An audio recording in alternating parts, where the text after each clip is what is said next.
Good evening and welcome on behalf of the Jesuits of Canada to our webinar, Indigenous People, Reconciliation and the Catholic Church. We have over 600 participants joining us tonight from Canada, the US, and many other countries around the world. Thank you all for being with us.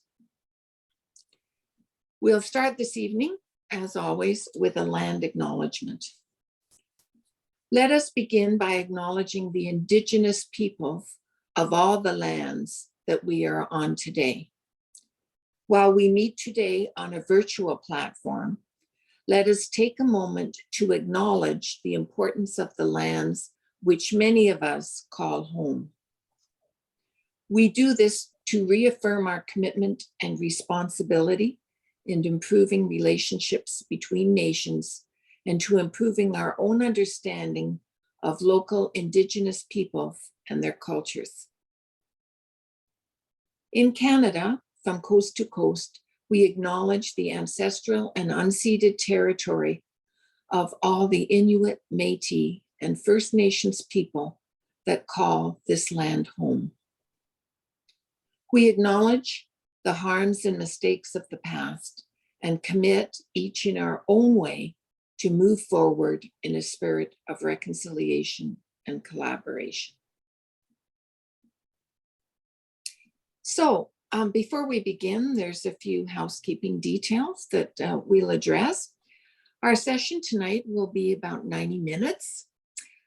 If you have any questions that come up, please enter them in our Q&A box. If you put them in the chat, they could be missed.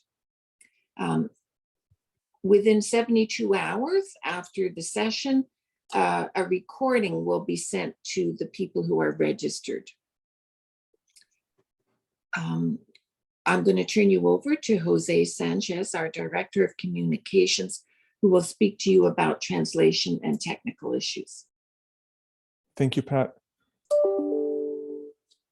So I will switch to French for this part, just to help those who need access to language interpretation, either French or English. Donc, pour choisir la langue de votre préférence, si vous êtes sur un ordinateur, dans les commandes de votre session, cliquez sur le bouton Interprétation et après, cliquez sur la langue que vous souhaitez entendre. Si vous êtes sur un appareil mobile, dans les contrôles de votre réunion ou webinaire, appuyez sur le bouton avec les trois petits points au plus et après appuyez sur le bouton interprétation, désolé, et après appuyez sur interprétation de la langue et finalement appuyez sur la langue que vous souhaitez entendre. C'est important de se souvenir que l'interprétation linguistique n'est pas disponible lorsque vous accédez à Zoom sur un navigateur web. And if you have any problems accessing language interpretation or any other technical issues, please feel free to reach out to us through the chat box. And as Pat said, remember you can ask questions through the question and answer button, the Q&A button at the top or bottom of the screen, depending on the device that you're on. And questions will be answered towards the end of the session, time permitting.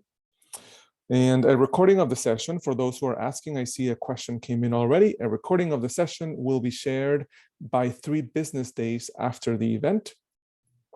And that's it. Over to you, Pat. Thank you, Jose. It's my pleasure to introduce our 2 speakers this evening. Rosella Kinoshameg is a Wiikwemkoong First Nation elder and a member of the Diocesan Order of Service. She was on the planning committee for the recent papal visit and attended most of the events. Dr. Peter Bisson is a Jesuit priest in the Canadian Jesuit province. He is based in Ottawa and serves as the assistant to the provincial for justice, ecology, and Indigenous relations. He animates and supports the justice work of the Canadian Jesuits with a special emphasis on reconciliation and right relationships with Indigenous peoples. Before this ministry, Peter served in leadership as the provincial of the Jesuits in English Canada. We'll start by asking Rosella to give an introduction. That will be followed by Peter with his remarks, and then back to Rosella, and then we'll have time for Q&A. So over to you, Rosella. Thank you both very much. I have a Ojibwe protocol that I follow when I'm speaking, and I will use partly of some of it will be in my language, but I will translate it for you. So I do the introduction and the welcome. So Wiikwemkoong, which means greetings to all. Bonjour, bonjour, honey. It's welcome. Hello. Rosella Nagangwene Pheasant Kinoshameg Indigenous. My name is Rosella Nagangwene Pheasant Kinoshameg. Kinomagegam Gisha Gi Oda Gai Manda Nozwin Gi Nakasim. Genda so Jibiga Sukmiga Shikenmegwa. I attended residential school in Spanish, and this is not the name used to call me. I was known by a number. Nandwekwe, Dishnikango, healing woman is the name given to me. I am Nin Odawa Ojibwekwe Dao. I am Odawa Ojibwe woman. Baneshin Dodem. I am from the bird clan. Mokwa, the Nodmog. The bear is my spirit helper. Doganing Wiikwemkoong Madom Nising Don Jaba. That's I am from a little place called South Bay, from the Wiikwemkoong unceded territory, Manitoulin Island. So I wanted to begin with, I guess, a little prayer, and I'm going to use Psalm 78. It's called Listen to My Teachings. Listen, my people, to my teaching, and pay attention to what I say. I'm going to use wise sayings and explain mysteries from the past, things we have heard and known, things that our fathers told us. We will not keep them from our children. We will tell the next generation about the Lord's power and his great deeds and the wonderful things he has done. He instructed our ancestors to teach his laws to their children so that the next generation might learn them and in turn tell their children. So I have two parables I wanted to share. The first parable is the parable of the mustard seed. The kingdom of heaven is like a mustard seed that someone took and sowed in his field. It is the smallest of all seeds, but when it has grown, it is the greatest of shrubs and becomes a tree, so that the birds of the air come and make nests in its branches. So now I will tell you another parable, and this is my own parable. It's called Parable of the Birds. No, it's not my own. My uncle shared it with me. There was a time when the Creator called all the birds together to give them instructions for how to build a nest. So all the birds came, some eagerly, some grumbling about how busy they were and really couldn't stay long, or they made every excuse not to be able to come or stay. As the Creator gave the instructions, some were busy talking and laughing among themselves and did not pay attention. Some did not stay at all. Others left at various times during the instructions. The crows were the first ones to leave. And you know, the crows cannot make good nests. The twigs are haphazardly put together and cannot withstand the wind and the rain. The hummingbirds stayed right to the end. It seems they have followed the instructions and made perfectly round nests. We're all given a gift and we have a purpose in this life. The Creator has given us special instructions to be followed. It is everyone's responsibility to listen with their ears, their eyes, and their heart. When we lose sight of our purpose, go astray, or do not follow the instructions that we have been given, we become unbalanced and the things do not go right and they fall apart. As we go through experiences in life, we learn from them and we cherish this knowledge and we use it to help other people. In our language, we call this kind of knowledge Nibwa Ka Win, or if you want to say it in English, wisdom. So, Pat, it's up to you now. Over to you, Peter. Thank you. Thank you, Pat. Thank you, Rosella. Thanks, Jose. And thank you too to the Jesuits of Canada for this opportunity. And thank you to everybody who is listening to our sharing this evening. I'd like to make an opening remark, share how I experienced the Pope's visit, and then reflect a little bit on what that might mean for our current state. Now, in a lot of the language that we use, we often say something like Indigenous people and the church. I wouldn't want you to think that these are two separate groups. Of course, there are many Indigenous people who are not Catholic, but there are many Indigenous people who are Catholic. So I think we shouldn't be thinking in terms of us and them, but we.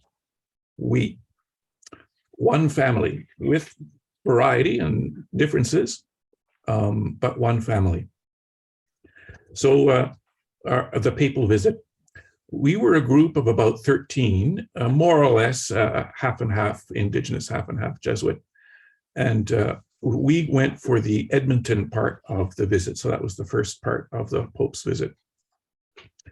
We were staying at the Oblate Retreat House in St. Albert, which was, the hospitality was wonderful. And we experienced the event, the apology in Musquachis, and then the public mass in downtown Edmonton at the Commonwealth Stadium. For me, the apology in Musquachis, we didn't have a great seat, but we had a great, the sound was great, and we were next to a great big screen, so we saw well. It was dramatic and moving, I found. It was full of Indigenous ceremony and music. There was a grand entry. The banner with the names of the missing children was processed around the space. And the Pope seemed penitential. He came down on the road in his wheelchair, and he spoke with much emotion and conviction, and I found that very moving. When we got back to the retreat house, we had a sharing circle, which included a smudge and a pipe ceremony, and everyone in the group also felt moved by the experience, hopeful for the future. The next morning, it was the public mass at the Commonwealth Stadium, and things were well organized. We were sitting not too far from the main part of the stadium floor, although there were lots of steps to go up and down to get there. It was exciting to see the Pope. The Pope went around the field first, greeting people, kissing babies, and then the Mass began. Before the Mass, there was drumming, some Indigenous singing, I think. But the Mass itself was kind of a classic kind of Catholic Mass you might see in St. Peter's. The bishops and other ministers were prominent. All the songs seemed to be out of the Catholic Book of Worship, good choir, but there was no Indigenous ceremony in the liturgy. And the Eucharistic prayer was in Latin. So I found that quite shocking. The gospel was proclaimed by an Indigenous deacon from Manitoulin, Deacon Gilbert. But I was quite surprised after so many years of conversation about enculturation about truth and reconciliation, and after decades of reflection in the church about enculturation, that there were no elements of Indigenous ceremony in the liturgy, not even drumming, and the closest to a song was a verse in Cree, I think, or Dene, in a closing song. After the Mass, about half of us had to leave quickly for a Jesuit gathering in Midland, so we didn't have a chance to have a sharing circle, but many of us did talk to each other in the airport, and many of us were disappointed, confused, and angry. We did have, at the Jesuit meeting afterwards, we had a larger chance to share our experience. And by that point, other aspects of the visit had happened, and we had a little bit of a chance to reflect, but I think we're still reflecting. Anyway, everyone who spoke had positive things to say and negative things to say.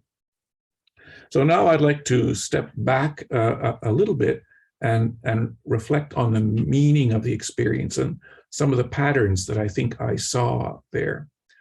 What I saw in the Pope, including in his listening sessions in Rome in the late winter, early spring, I saw a focus on Indigenous people, and especially a focus on survivors. First, his own listening to what they had to say, especially in Rome, and then his speaking words of apology, seeking forgiveness, contrition, shame, humiliation, speaking those words in Musqueam and in other places during the visit. So I saw something penitential, something humble, focused on Indigenous people, and especially focused on survivors. However, in the organization around the Pope, I felt there was a different dynamic. Rather than focusing on Indigenous people and on survivors, I felt that it focused on the Pope, which would be normal in a typical papal visit, but this was a penitential pilgrimage, not a typical papal visit. And the focus on the Pope, some of which I think was protecting the Pope also, partly because of his health, partly because he's the Pope. Some of this dynamic sidelined Indigenous people and survivors. So, for example, in Saint Anne de Beaupré, I heard stories of elders who elderly and frail, having a hard time to move around, having a hard time to get seats, and that the best seats were reserved for bishops and VIP rather than for survivors. So there was much about the visit that was wonderful and was an expression of contrition, of shame, of desire for forgiveness through the Pope on behalf of the Catholic Church, and much that seemed to go in a different direction. So I get two, I'm still thinking about the experience, but I'm drawing two conclusions from this. One was the disappointing revelation of how colonial we still are as a church. And I was a bit shocked at this because I had expected that after the TRC, after the years after the TRC, and after the bishops getting together to do their own apology for the Canadian Church and to invite the Pope, I thought we had been a little bit more developed in colonization, but I guess not. It was painful and it was surprising to see for me, but at the same time, it's good to know what we still have to do to work on. Another conclusion I draw is... Sorry to interrupt. We've had a question. What is the TRC? Thank you. The TRC is the Truth and Reconciliation Commission, which worked from 2008 to 2015. And its mandate was to listen to and collect stories of from survivors of Indian residential schools in order to bring the truth out and to try to bring healing to the survivors, their families, communities, and descendants, and to move towards right relations or reconciliation between Indigenous people and non-Indigenous people in Canada. And part of the context there is that while these were government schools, they were administered by the churches, and the Catholic Church ran the largest number of those schools. So that's why Indigenous people asked the Pope to come and apologize in person on Indigenous soil in order to make an important step towards better relations and reconciliation. So I think this is a pivotal moment.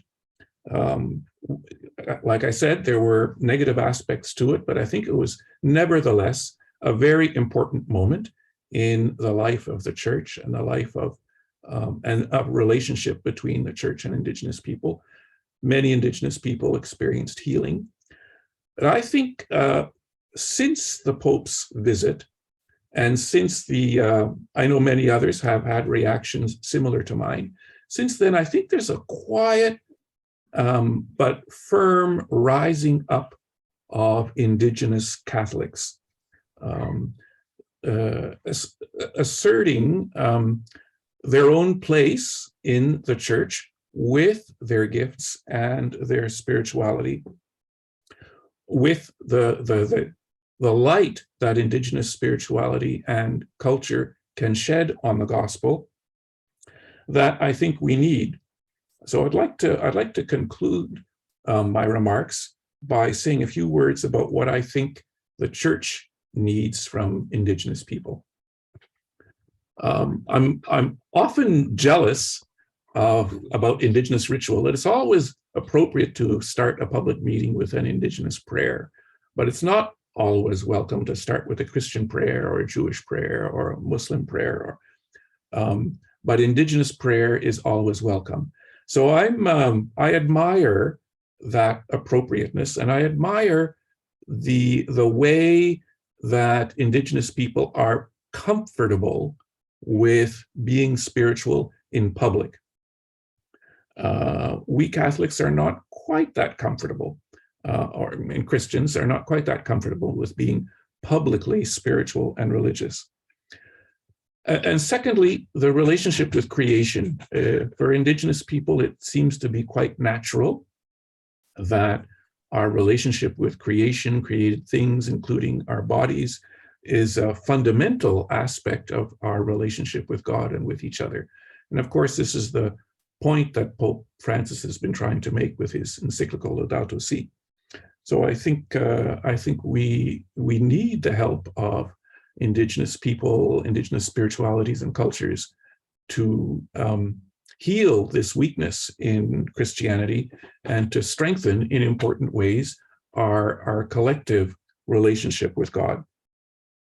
So I think the Pope's visit has kind of, in his own way, blessed the gifts spiritual gifts that Indigenous people bring, and empowered Indigenous people to offer these gifts with perhaps a bit more insistence than has been the case in the past. I'd like to stop there and turn things over to back to Pat.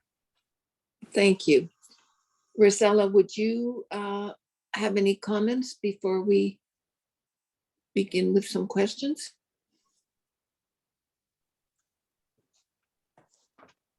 Yeah, I would just maybe make a couple of comments. I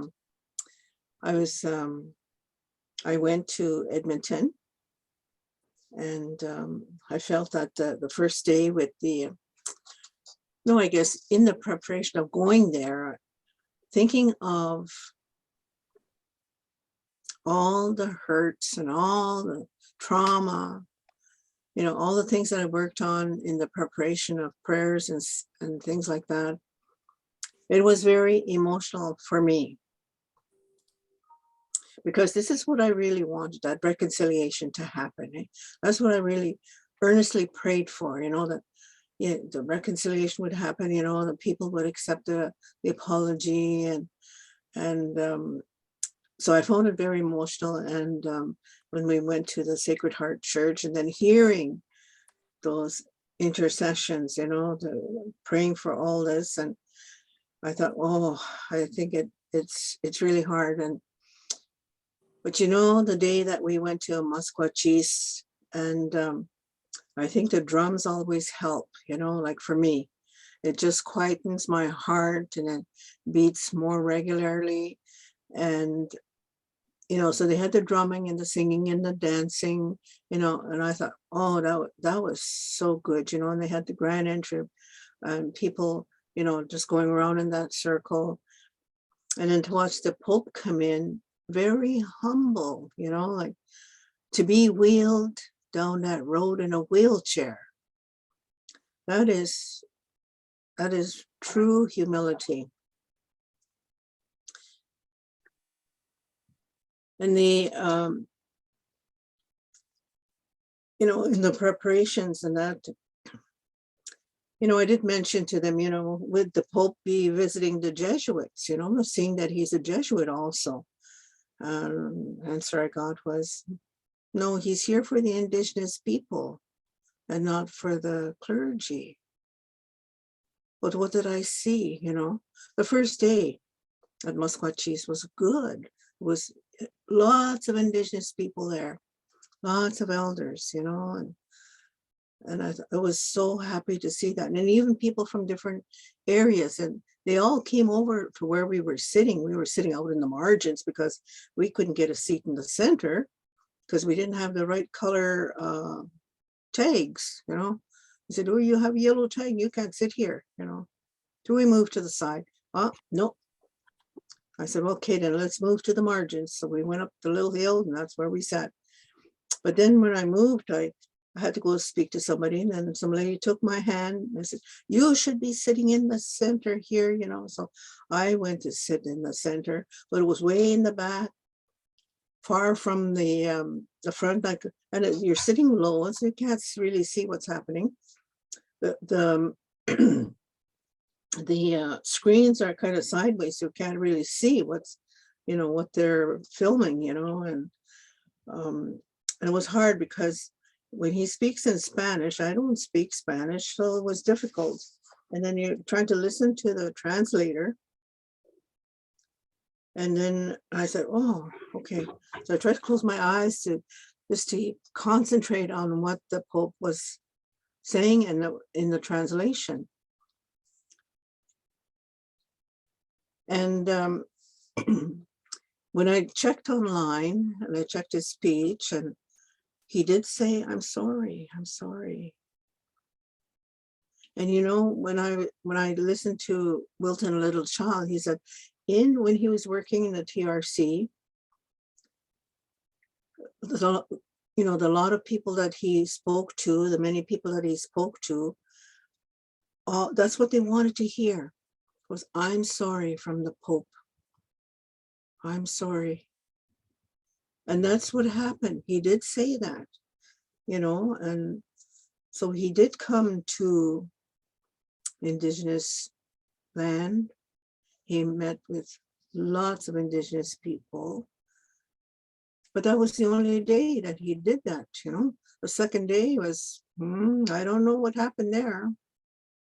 I was very disappointed, to hear a foreign language, Latin that I heard as a child, but I never knew what it meant. And then, nothing Indigenous in that mass, except, they had 3 Indigenous deacons, but you couldn't pick them out. I was told later that the 2 Indigenous deacons, one sat on either side of the Pope. And then our deacon from here, Deacon Gilbert, was in the procession. He carried the book. He said it was metal. The covering, I guess, was metal. It was quite heavy. He said, as you carried it up the stairs, and then he did a very short gospel reading. But the people were very excited that Deacon Gilbert read the gospel. And I said, oh, somebody that they knew. Oh, it was Gilbert this, Gilbert that, and people were so proud that he read the gospel, and rightly so, But, you know, you couldn't tell because they all wore the same colored clothing, you know, but here, when we're in our church here, he would wear a native stole, deacon stole, hide. And so it was quite different. And I thought, yeah, and no drumming, no smudging. The only smudging we did was on the way into the stadium, and it was a do-it-yourself thing, you know. Like nobody was there to smudge you, you had to do it yourself. So, well, we did, you know, and then walked in and walked down all those stairs, oh, the steps. I didn't count. I should have counted how many steps we did, you know. I said, well, but I survived. And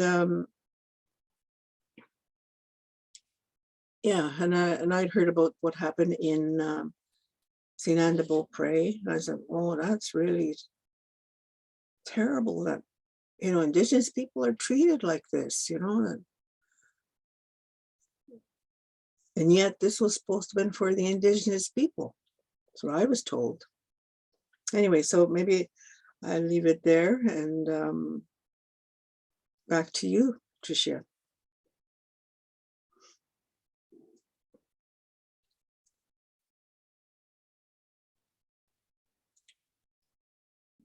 But you're muted. You're muted, Pat. Sorry. Peter, there's been two questions about your remarks. In the beginning, you said that you learned two things from the papal visit, and you only mentioned one. What was the second? Oh, and I did mention both of them actually, Oh, but I guess I had too many words in the first part. One was how colonial the church still is, how colonial we still are in our mentalities and our blind spots. And secondly, and this is more after the visit than during the visit, this kind of rising up, I think of Indigenous Catholics that's starting to begin, that felt that was maybe empowered by the Pope's visit. So those are the two takeaways I have. And we still have a lot of work to do. the next question is for Rosella. Did I hear correctly that you went to residential school in Spanish?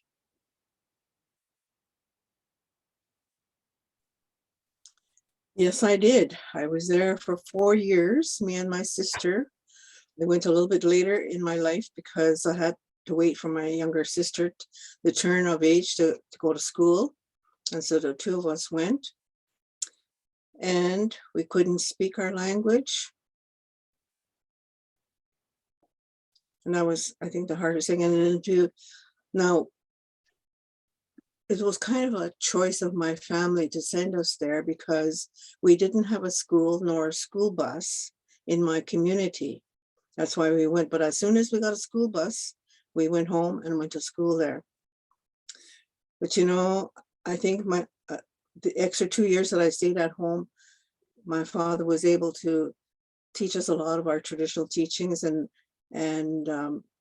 you know who we were, where we came from, and so later on, I was able to use all those teachings in my nursing career.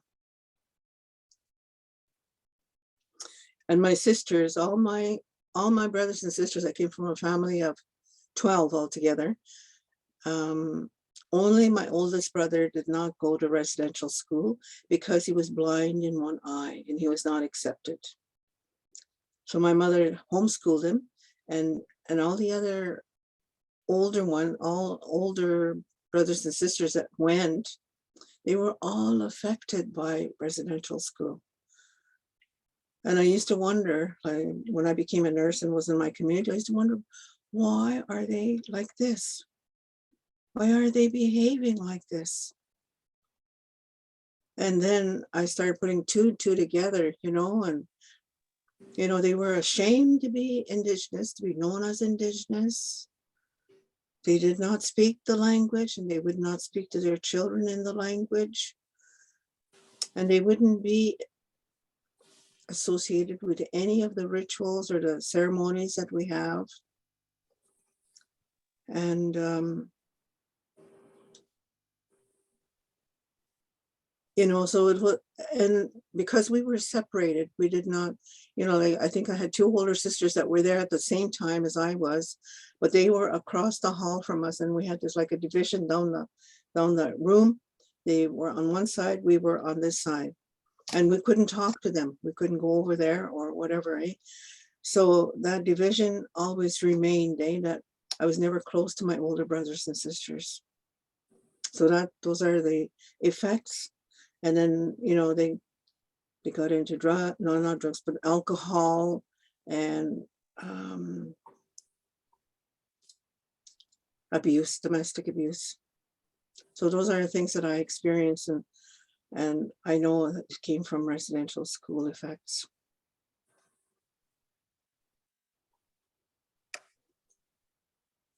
Thank you, Rosella. Father Peter, can you speak about when you said that Indigenous spirituality and culture can shed light on the gospel? Do you think that the church culture also needs to receive that light and be transformed by it? What might it look like?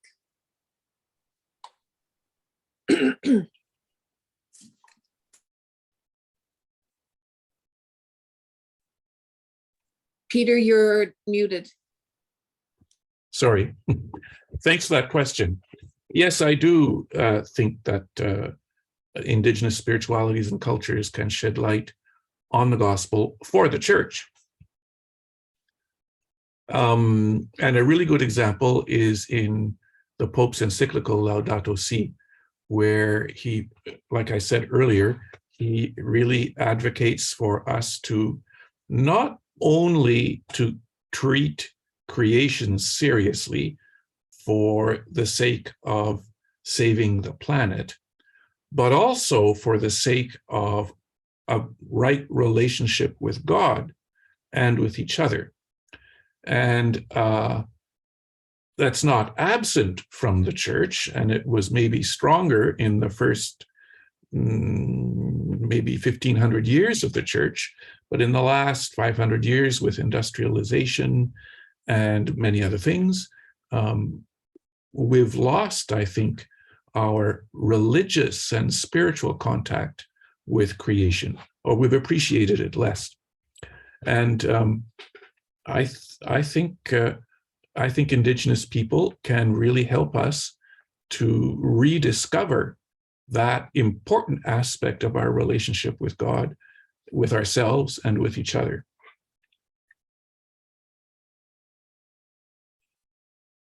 And I think too, in terms of living in a secular culture where religion, faith is privatized or marginalized,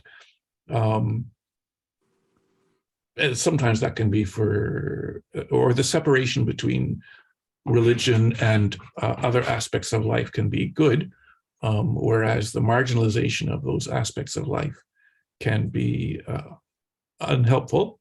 I think people of faith, of all faiths, can work together in bringing or restoring a spiritual aspects to the aspects of our life that are outside of formal religion.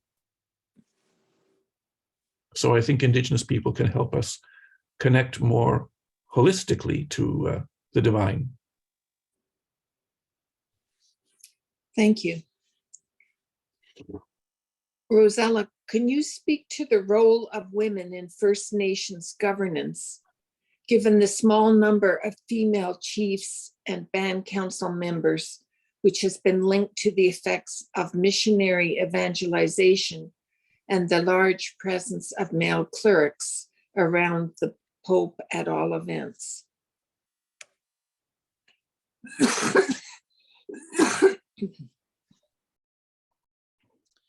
I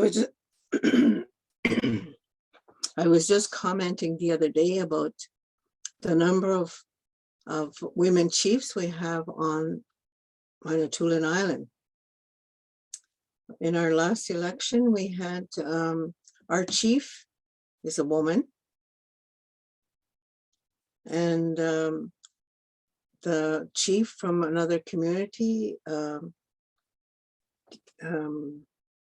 gave up his position, and there's a woman chief now in place until election time. And we have another, the other big community has a woman chief, and the community that's at the far end of the island is a woman chief. So we have 4 women chiefs on Manitoulin. And I said, wow, you know, that's really good, because I think we need, I don't know if you call it the mothering effect. You know, because it's the women who are the mothers and who care for the children.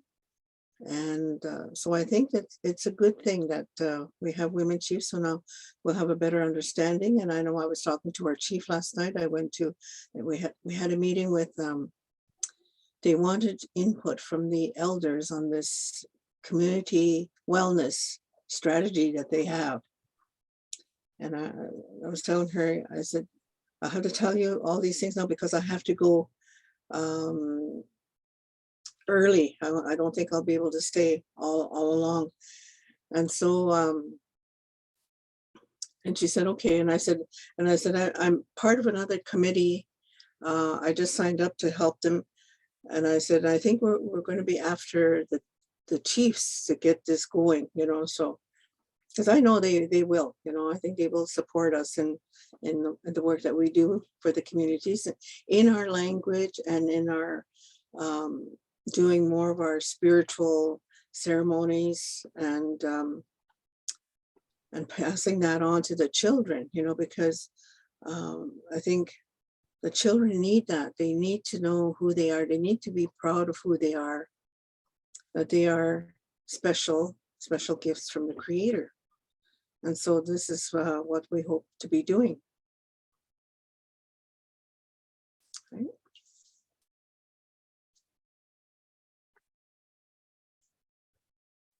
You're muted, Pat. What are the items of the Truth and Reconciliation Committee that still have to be resolved? I think most of them. They're addressed to different groups. Some are addressed to government, some are addressed to the churches, some are addressed to the whole country. But I think most of them still need to be fulfilled. Some are on the way of being fulfilled. What do you think, Rosella? We know that the call to action number 58 has been fulfilled because the Pope came and he gave his apology on Indigenous soil. He came to Canada. So that one is fulfilled, even though it took a long time when the TRC had made those calls to action, they were hoping that call to action would have been fulfilled within a year when it was released. And I think it's like 6 years later, it finally happened. And yeah, this so yeah, most of them need to work on those. And this is a Truth and Reconciliation pin, a commission pin.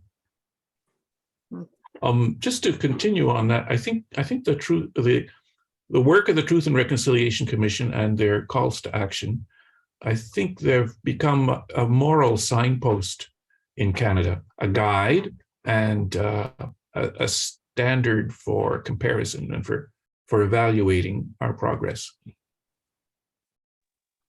One of the calls to action wants to establish a Council of Reconciliation. I think there's legislation in the Parliament now for this.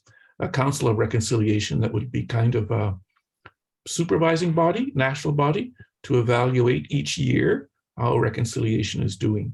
I think that will be very helpful.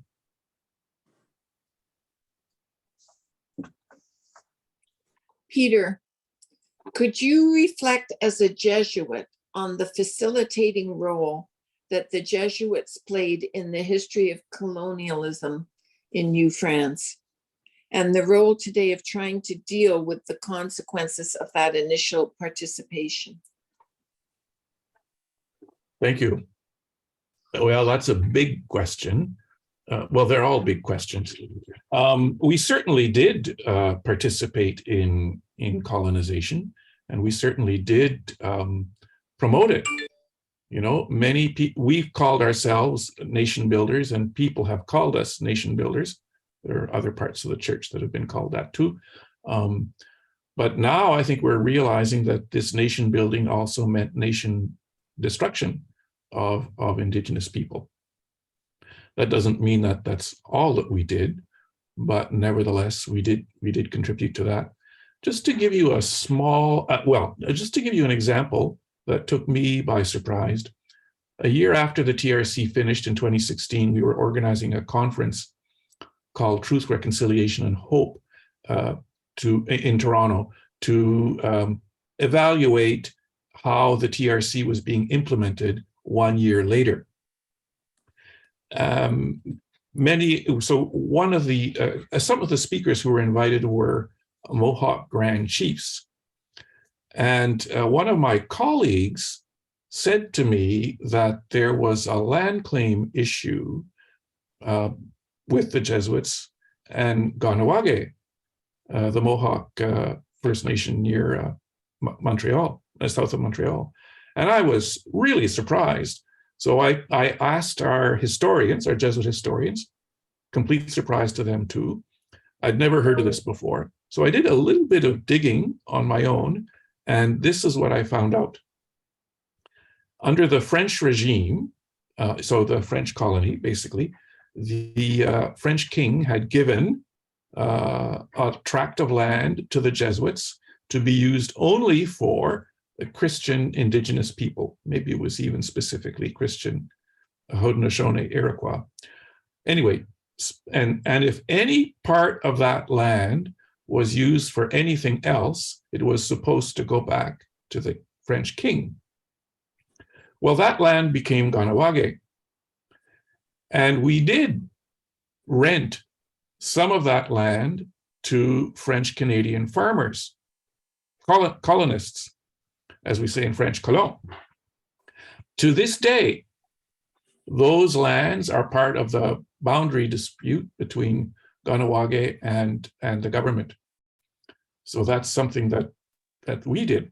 So when I realized this, I wrote to the Grand Chief of Kahnawake to express my embarrassment and shame and apologize, and offered them access to our archives for any materials that would help them in their case. And it's a case that they've been bringing against the government from the French colony to today. So that's an example of Jesuit involvement in colonization. Today, so part of our shame, of course, is realizing our involvement, and I think it has been a bigger challenge to change our understanding of ourselves. That has been more challenging and more, let's say, psychologically and spiritually threatening to us than the lawsuits and the compensation. Excuse me. And that is the change in our self-understanding, the change in our identity. If I can extrapolate a little bit, this is certainly part of our becoming decentered, and I think that's necessary in order for us to be allies with Indigenous people. So we're not the protagonists of the story anymore. And I think the same is happening with the church too. We're going through a phase of humiliation in the church now for various reasons.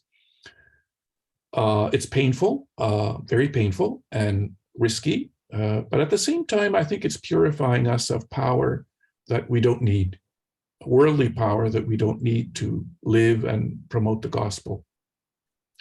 An example would be from history in the late 19th century, when Italy was unified, and that meant the popes lost the papal states. So the central part of Italy was under the direct rule of the popes. And I think if the popes had not lost the papal states, they would not have become the world spiritual leaders, world level spiritual leaders that they have been in the 20th and 21st centuries. So I think that's an example of a purification process that's happening with the church now and happening with the Jesuits too. And my hope is that this will make us, while it hurts, I hope it makes us better allies and more spiritual agents. Thank you. There's been a lot of questions about the liturgies, and so I'll just try and put some thoughts from each question together, because there's been quite a few questions. What designates the church in Edmonton, where the Pope said Mass, as the only Indigenous church in Canada? I'm a member of the Sacred Heart Church of First Nations in Edmonton. I'm not Indigenous, but I've been a parish member for years. I helped many Indigenous people find their way into the church, and I stayed outside. I was not in the church, and we waited for the Pope to greet us. It was very moving. What was the root of the resistance to have Indigenous spirituality at the Masses in Edmonton and St. Anne? What was the hesitation to have Indigenous spirituality as at these Masses?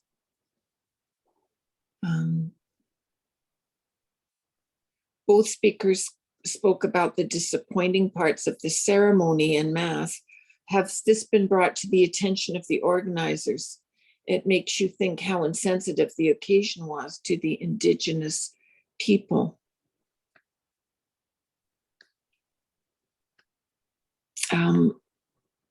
Okay, I'll leave the remarks about the Mass at that if you'd like to comment. You want to go first, Rosella? Or you want me to go? You go. Okay. The first question is about the parish in Edmonton. Now, that's not where the public Mass was. It's called Sacred Heart Church of All Nations.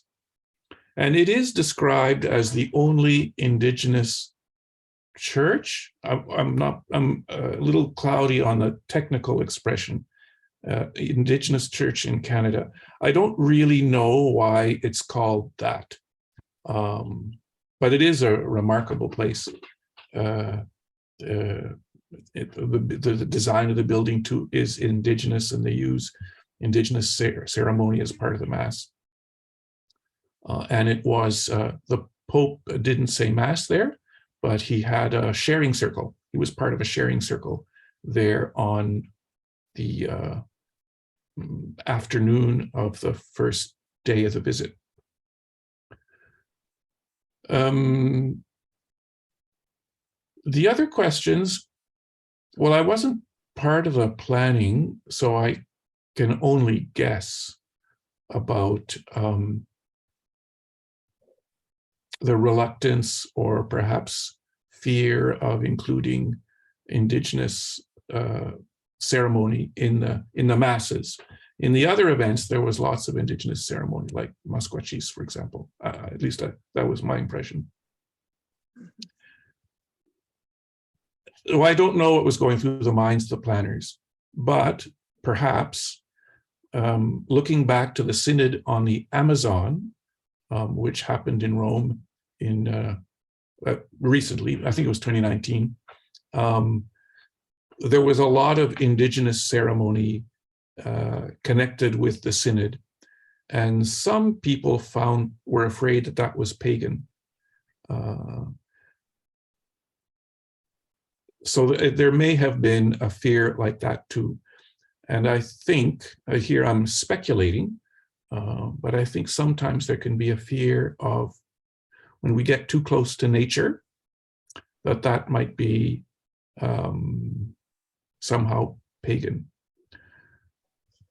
But it's God who made the world, God who made the elements the physical elements that we use for the sacraments.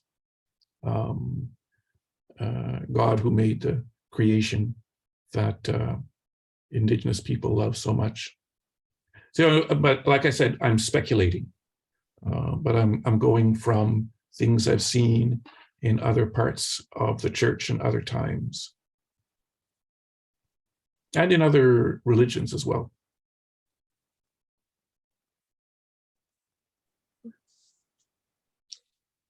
The only thing I can add to that is in our preparations that we were doing for the delegation going to Rome, our group was asked to do a prayer that the elder could say. And I said, well, I object to that, because when you offer tobacco to an elder and you ask them to say a prayer, that prayer comes from their heart. It doesn't come from a prescribed prayer. So we should not be writing it down for the elder to say. It'll come from his heart.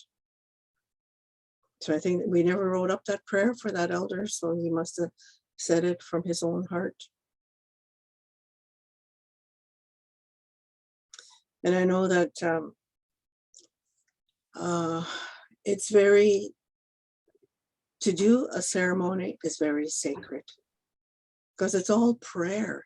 Everything you say, everything you do, the whole thing is prayer. And it's to the Creator. There's nothing pagan about praying to the Creator.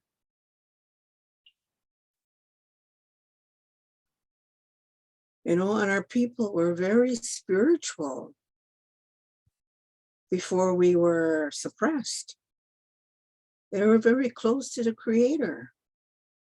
That's how come they could do all these ceremonies, because that's the way, when you pray, the Creator speaks to you. And you follow whatever, you know, you feel that in that communication, what you need to do. So there should not be any fear that this is pagan. It is not pagan. Okay. Back to you, Patricia. You're muted, Pat. There's a number of questions on the doctrine of discovery. And one of them asks why the Pope wasn't briefed. English wasn't his first language, and he didn't seem to understand when the doctrine of discovery was mentioned. Why is it so important to the Indigenous people that the doctrine of discovery is rescinded? And yes, that's all I'll say for now.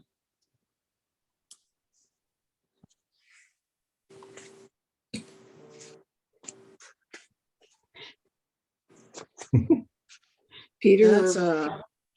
That's a hard question. Go ahead, Rosella. You know, I'll explain. Because I was a nurse, I focused just on nursing. I focused in sharing with the people all the traditional teachings on how to care for themselves, right from birth, right to death. I did not have time to invest my time in learning about what this doctrine of discovery was. I know I sat on council and somebody brought that up one time.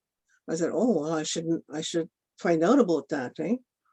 Anyway, so I did a little bit of reading, because there's lots of things online about doctrine of discovery. And it does go back to the popes who made that the doctrine of discovery. Maybe that's why the Pope didn't want to talk about it. And in that is how you treat Indigenous people, and they didn't think we were human or something like that, that they could just take over, And same thing with what they call the terra nullius, where if the land is not occupied, well, they took that land. Most of it was given to Hudson Bay Company.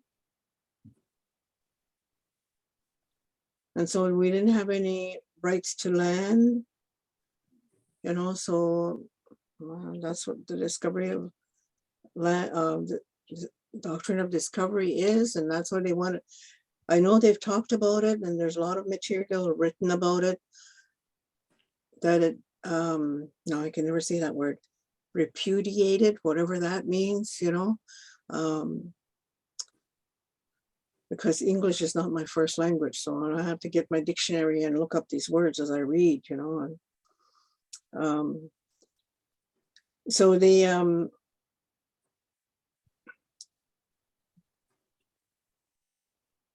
yeah, you have to, you can look up these things yourself too, because there's a lot of material written, and there's a lot of good arguments. There's been a lot of work done on this to make things right. But everything is so, how would you say that? Everything is so indoctrinated, or I don't, whatever word you would use, it's there and it's used, in the government, and so that we can't own anything. We can't own land. Okay, Peter, you want to add to it? Thank you. In my community here in Ottawa, we're 10 Jesuits, and 6 of us are from Africa. We often have discussions about colonization. And just this afternoon, we were talking about how Africa was divided up into today's countries, divided up by Belgium, France, Germany, and England, basically to kind of at the instigation of the King of Belgium, who wanted Congo as his personal farm. So the doctrine of discovery and the mentality behind it was not unique to the Americas, but it's part of colonization, and I think the attitude has been part of empires everywhere. I was surprised too that the Pope seemed to be surprised by the question about doctrine of discovery when he was returning to Rome on the plane. Because it's certainly, while it's not, I don't think it's mentioned in the call to action about the Pope coming, but it's certainly been part of the conversation around reconciliation for a long time, since before the TRC finished its work. Many Catholic leaders and scholars will say that it's true, the doctrine of discovery was first articulated, it seems, at least in Western culture, by the popes, Renaissance and late Renaissance popes, I guess. But then it was abrogated by later popes, and Catholic scholars will point out that the way the church abrogates something is to replace it with something new. But it has had a massive, massive influence on the legal notions of land, sovereignty, and property ownership in certainly in Canada and the US, but I think in all the Americas, certainly in Australia and New Zealand. And it's still part of an attitude that treats Indigenous people like children. I must say I don't quite understand the difference between rescinding and abrogation But nevertheless, I think to me anyway, it's clear that the things that the popes said in the late Renaissance really had an influence that continues to this day. Now that the church rescinding, abrogating the doctrine of discovery again isn't going to change civil laws in much, and the United States has explicitly maintained the doctrine of discovery in its jurisprudence. Anyway, but certainly I know the bishops in Canada and the Vatican are working on another repudiation statement about the doctrine of discovery. And hopefully that will help us all move towards right relations. Yeah. So I don't really fully grasp the technical aspects of this discussion, but it's huge in its implications. Thank you, Peter. Rosella, a short question for you. I should have clarified this earlier. A number of people have asked, what do you mean by residential school in Spanish? Did they teach you in Spanish, or is that a location? Spanish is the name of a place. It's called Spanish. I don't know why.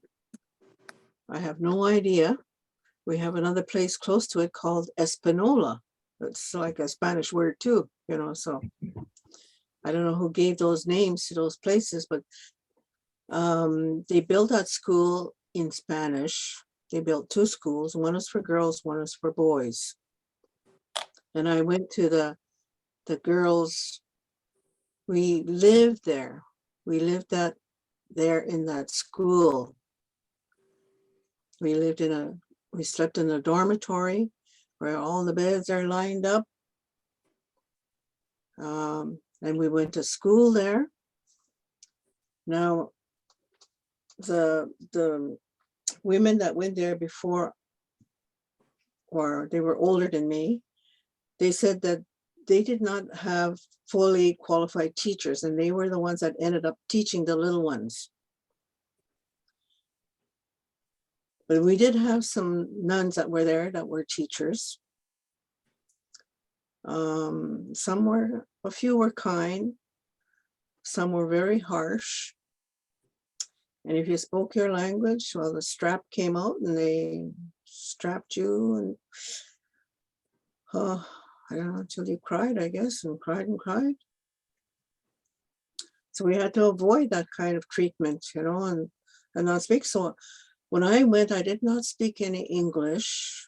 It took me a whole year to be able to speak English. And because I have worked in my own community, I had to speak the language to the people, because that was the only way they would understand. And I would say that, and as the older people are dying, they revert back to the language. And so you have to understand what they're saying. And so I always recommend to the younger people, I said, learn to speak your language, because you never understand your grandparents as they're dying, what they're saying. You have to be able to understand them. I know I've done lots of translations for older people, the doctor came and they couldn't speak English, so I had to do translations. So I kept my language. I didn't lose my language. But that was one of the things, but, and I don't know. We went to that school one time on our way, and I had my grandson with me. And I said, okay, let's stop by the school, because they're demolishing that one school, the boys' school. Let's go see that. So we pulled off, and my grandson says, where are we going, Mama? I said, we're going to go look at that residential school, the one that was for boys. I said, they're tearing it down. Is that where They made you wash and wash and wash until you became white? That's what he asked me. I said, where did you learn that? He said, well, somebody came to our school. That's what they said. Well, in a sense, yeah, because you were, I suppose you were brainwashed into not believing that you were Indigenous. You know, you couldn't speak your language. You weren't with your parents. And the only discipline we learned was strapping, you know. I even tried that when I first had my first one. I just slapped her a little bit on, you know, a little pat on the bum, and you know what happened? The blood vessel broke on my little finger, right there. And I said, never again would I do that. Because that was not what we learned at home. That was what we learned at residential school. Okay, that's enough of that answer then. Rosella, what did you mean when you said they can't own land? We don't own land. In that doctrine of discovery, okay, it allowed the Crown to claim sovereignty over Indigenous peoples and the land by holding that Indigenous people cannot claim ownership of land. So, you know, most of the, if you were involved in the blanket exercise, you'd find out that most of the land was taken over, and we just ended up with little pieces of land, you know, and yet those were, we couldn't own that. It belongs to everybody that lives in that community. So we do not have Aboriginal title to rights of occupation or land use.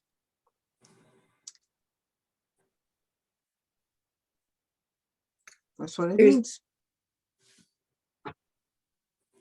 Thank you. There were a number of questions about, was the Pope speaking for the whole church or just for certain members of the church that did wrong? There's another one. Were people disappointed with that apology because he focused on actions of particular members of the church who did harm rather than the church as an institution complicit in supporting assimilation policies? How did you experience the apology? And do you think the apology was wide enough? Who would like to take that first? I think there were a lot of comments made that it wasn't, it didn't include everything that people wanted to hear, I guess. You know, like people have lots of expectations. And this is what the Pope should have said. Well, we heard that too, you know. This is what the Pope should have said. But you know, the Pope said what he wanted to say, I think. That's what I think. And we can't change it now. We have to accept what was said and move on from here. What is it that we need to do? Peter? Yeah, I was disappointed that he didn't, that the words in the apology didn't seem to embrace the whole church. But he was asked that at some point later on, and he said his answer to that was, when I speak as Pope, I speak for the whole church. So I think there's the level of language that's the words, and then there's the symbolic language of the Pope speaking as Pope. So I was disappointed by the words, but I think just the fact that as Pope, that was maybe more important. But the words are important too. But he did say when he speaks as Pope, he speaks for the whole church.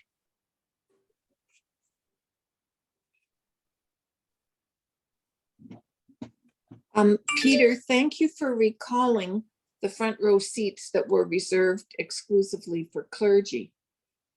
The degree of superiority was palpable and an embarrassment. Is it possible that any one or two or three or more of the clergy might have refused to sit up front?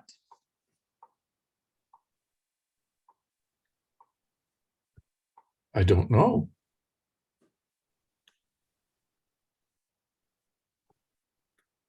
Yeah, I don't know. And it was mainly bishops at the front. I don't know about priests and deacons. I wasn't there either.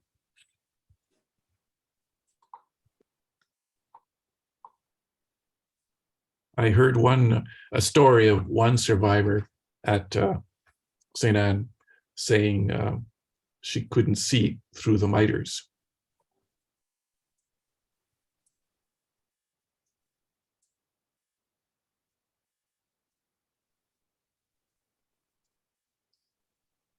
Does giving to the Indigenous Reconciliation Fund perpetuate colonization, since the committee for distributing these funds is appointed by the Archdiocese?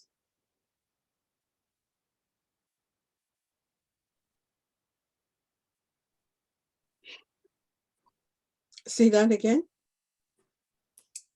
Does giving to the Indigenous Reconciliation Fund perpetuate colonization, since the committee for distributing these funds is appointed by the Archdiocese?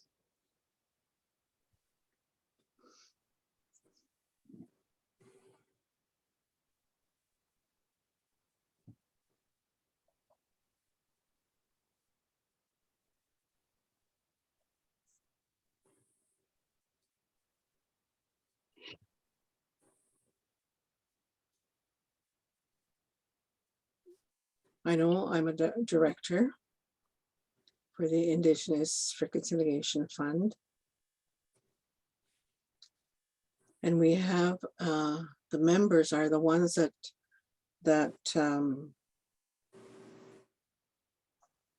look at the, I guess, the applications that come in, and then we are, right now we're just 3 members, 3 directors.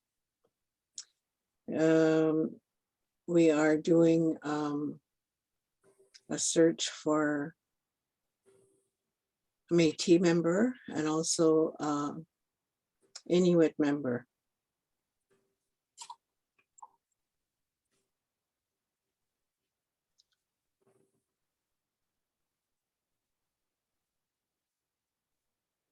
Rosella, that's the national committee that's setting criteria for the use of the money. There is a criteria that's been developed, and that there's, and I don't have those 4 things that, you know, if it's for Indigenous people, you know, if they want to do something on language or culture, then that is part of what's in the criteria for people to apply for those funds. And I know our committee has approved 2 projects. One had to do with a culture camp where I guess they brought in people to experience and to learn about their culture and their ceremonies. So, you know, like, that's good. And then the other one had to do with Return to Spirit, which is a good project also. Now the funds have to be there before you can apply for any of those funds to be used for any of the projects.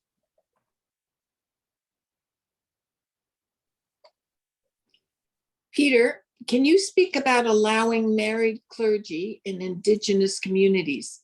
I am told that this is a way of respecting the Indigenous culture. Well, We're not at that point yet, the church, or the Latin Rite part of the Catholic Church. As you know, in the Eastern rites, priests can be married. This was a proposal that came up in the Amazon Synod for Indigenous priests in the Amazon region, but the Pope didn't incorporate it into his apostolic exhortation at the end of after the Synod.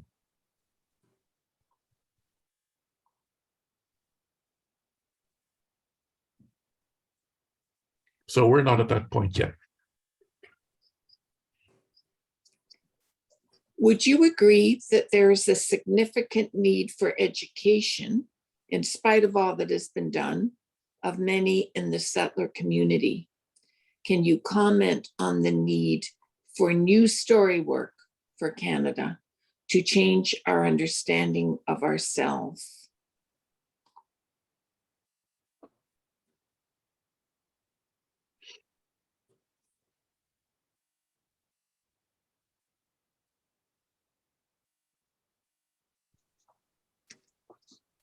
I think there is a need for education, yeah, but I think that has to come from every individual person and based on what is it that you need to know. How are you going to change your attitude, your way of thinking?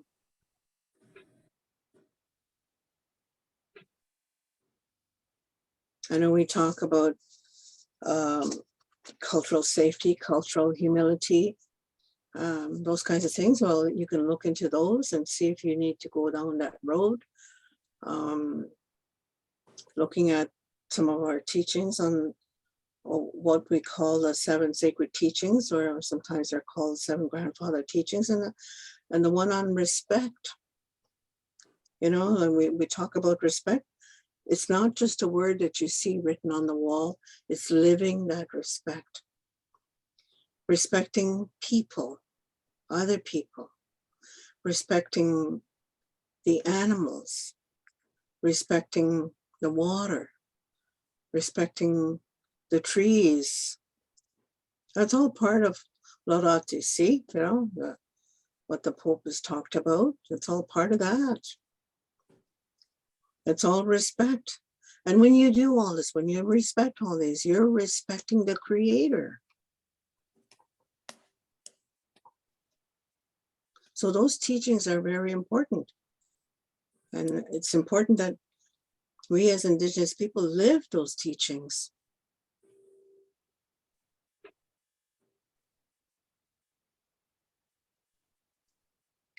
Could you speak to the response of the Indigenous community to the papal visit? An example, when the Pope was given the headdress, a lot of comments were that the people were very moved by that within the community. And there were other comments that people felt he should not have been given the headdress. Well, I said, for me, I said, wow, what a great gift.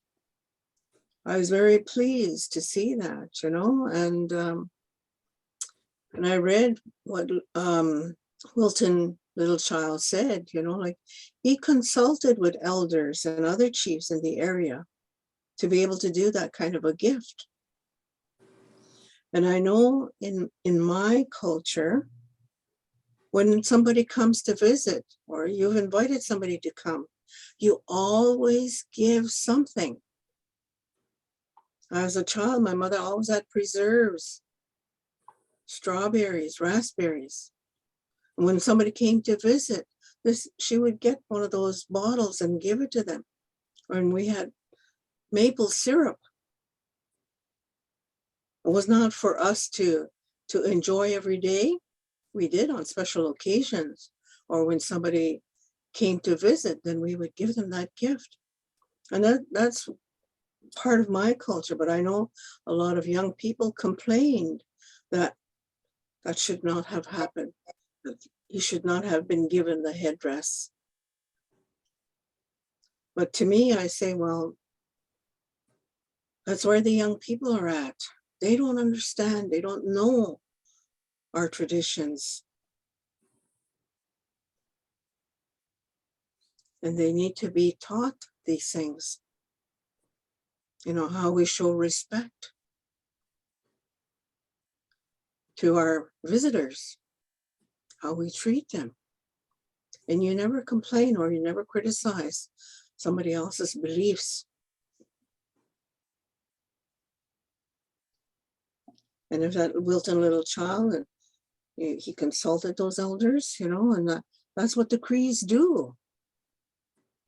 And if that's what they do, well, that's where it came from. That's what it was done. Peter, you have anything to add? Not on that point, but if I could, I'd like to go back to the education question. Education is really important, and I think we're still in a truth-telling phase in the church. But education isn't simply a question of gaining information. That's important. That's certainly part of it. But there's an affective part, a transformative part. Just to give you an example, the first time I went to a Truth and Reconciliation Commission meeting where there was public testimony, where I was there in an official capacity, I had been encouraged to go dressed as a priest, to be a symbol of the church's interest and so on. So I did. But as soon as I arrived, I realized I had made a terrible mistake just by watching the reactions of Indigenous people to me. And I realized, or I felt that I was becoming, instead of being a symbol of peace and the good news, I was a trigger for traumatic memories. So I learned something very important in that moment. But what I learned wasn't simply information. There was a strong emotional experience, involved shame, humiliation, and assuming my responsibility as a church official for the harm that we had participated in. So there has to be a transformative aspect to the education too, that goes beyond information. And that often involves relationship as well. You know, Peter, if you had not shown up in your clerical, your color, and your way you were dressed, you know what people would have said? Where are the priests? Yeah. How come they're not here? And that's what I've heard in other events that I've attended, you know. How come the priests are not here? Mm-hmm.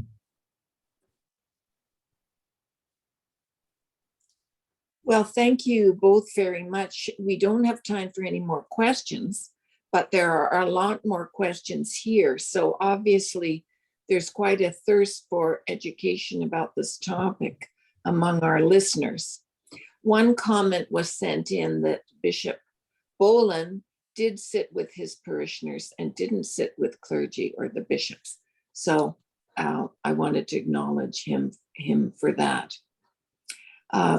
Peter and Rosella, thank you for your time, your scholarship, your passion, and your quite balanced presentation. You've given us a solid foundation on the sensitive history of Indigenous people and the Catholic Church in Canada, especially in relation to the recent papal visit. We join you in prayer for the success of your continued work with the Catholic Church and with Indigenous people. Please, everyone join us on December 13th, where Father Chris Kellerman will be talking about his new book, Slavery and Racism in the Catholic Church.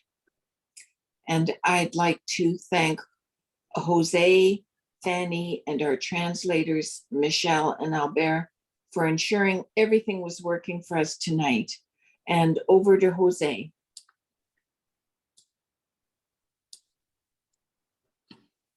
You're muted, Jose. We have to say it one more time. So thank you again, Rosella and Peter. And as Pat said, please watch out for an invitation for our next session in December. And one last time, remember that the recordings for all the sessions will be shared with those who registered by 3 working days after the session, after today. So you should expect them by Tuesday, the latest. Thanks again, and have a good night. Thank you, everybody. Thank you, everybody, for joining us, and especially to Peter and Rosella. Good night. Amapi. Mawapi. Miigwech.